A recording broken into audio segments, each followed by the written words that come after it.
We really can't prepare for retirement the same way that our parents did, or that our grandparents did, or our other older loved ones, right? You just can't do it. It's not the same world as it was. So why would you use the same methods that they used back in the day? Right. And I'll give you some examples here of why we can't prepare for retirement the same way that our parents or grandparents did. Number one is the changing retirement age. In the past, a lot of retirees expected to stop working at kind of a fixed age, mostly around like, say, 65 or so. Well, now, that's really more flexible.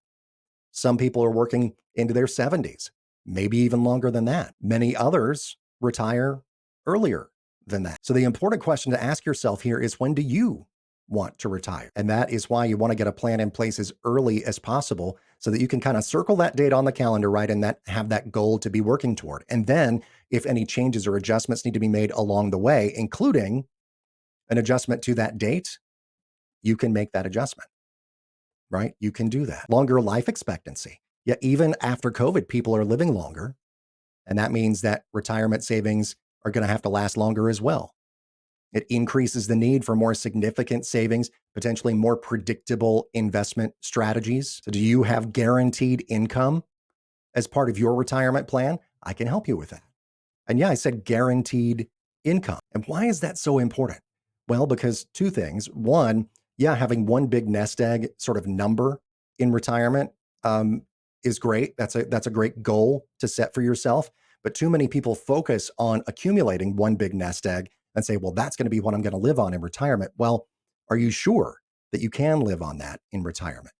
Or do you want to actually be sure? Do you want to take a portion of that? Would you rather take a portion of it and put it into something that is going to actually generate an income that's guaranteed for the rest of your life, no matter how long that life happens to be? You can never outlive a stream of income that's guaranteed in that way. And I can show you how to do it. The decline of pensions, also a huge thing. It used to be you would work for a company, especially, back in grandma and grandpa's day, right?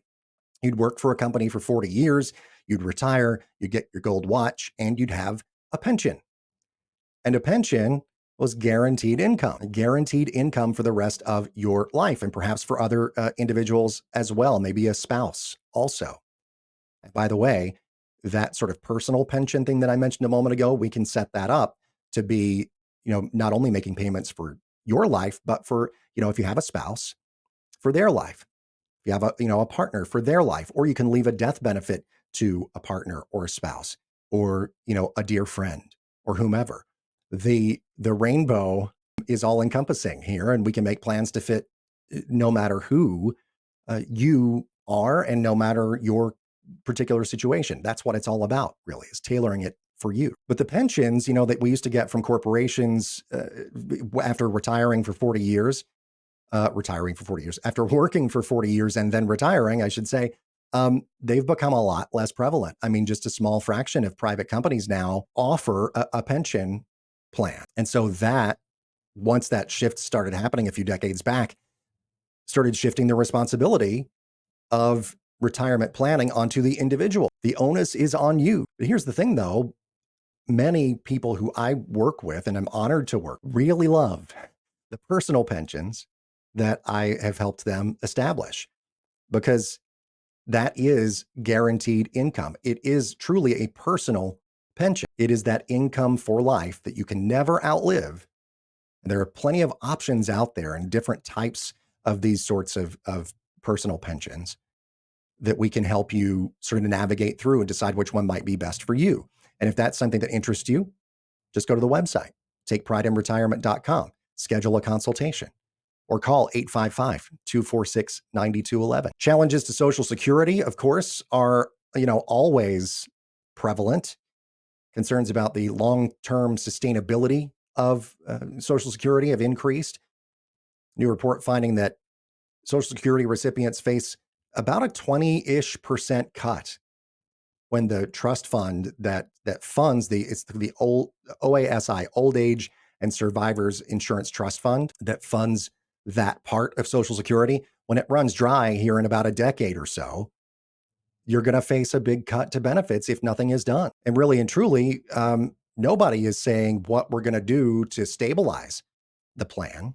In the middle of an election season, it should be a more prevalent issue than it's been, quite frankly, on the campaign trail. There are a lot of issues out there, obviously, that we know. But if you are worried about Social Security, why not get a plan in place where Social Security is not going to be what you rely on solely in your retirement? You want to be in a position where it's the cherry on top, it's the gravy, it's whatever other food metaphor you want to use. It is the thing that is the extra. You want to go ahead and have a guaranteed retirement income that you can actually live on, have plenty of money to go around, make sure that your obligations are met, make sure you can do the things that you want to do in retirement, and then whatever you get from the Social Security Administration, that's extra. That's fun money. That's play money, right? You can set it up that way, and I can help you do it. Again, takeprideinretirement.com. Healthcare costs are rising, increased life expectancy as well that we talked about just a second ago. That increases healthcare expenses because, if you've got the healthcare needs for a longer period of time, then obviously that's just going to increase that overall expense over time. And so you've got rising healthcare costs. That's another reason you can't prepare for retirement the same way that your parents or grandparents did. Ongoing inflation. It's come down significantly. Thankfully, it's come down significantly. About, I believe, 2.5% was the latest year over year increase in inflation as reported by the federal government. And that's a long way from where we were at over 9%. Doesn't seem like it was all that long ago, but it kind of was these days, a little while back now.